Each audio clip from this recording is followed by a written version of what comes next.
এই হচ্ছে মায়াপুর ইস্কনের সকাল ভোরবেলার সেই নগর কীর্তনের কিছু দৃশ্য। তোমরা এবার দেখতে থাকো পুরোটা।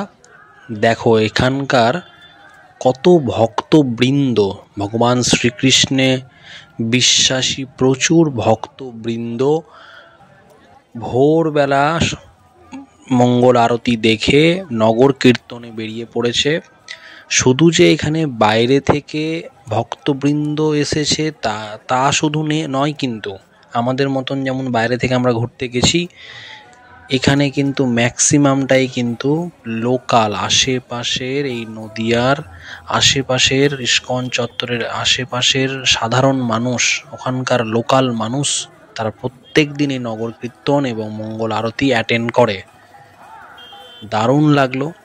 প্রথমে মহিলাদেরকে বের করা হলো, তারপর ছেলেদের দলটা বেরোচ্ছে, তোমরা দেখতেই পাচ্ছ। অসাধারণ একটা মুহূর্ত আমার ক্যামেরা বন্দি হয়ে থাকলো।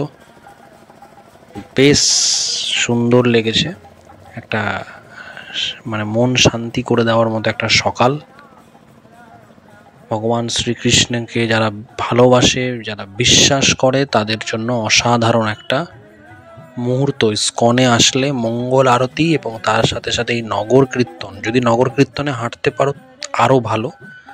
আমাদের আরও বিশেষ কিছু কাজ ছিল, যার কারণে আমরা আর নগর কীর্তনে বেরোতে পারিনি, বাট দেখলাম পুরোটা। 4 নম্বর গেটের সামনে দিয়ে বেরোলো, অসাধারণ একটা মুহূর্ত। আরও অনেক ভালো ভালো বেশ কিছু মুহূর্ত তোমাদেরকে দেখাবো ইস্কন মায়াপুরের ছোট ছোট পার্টে। চোখ রাখতে থাকো।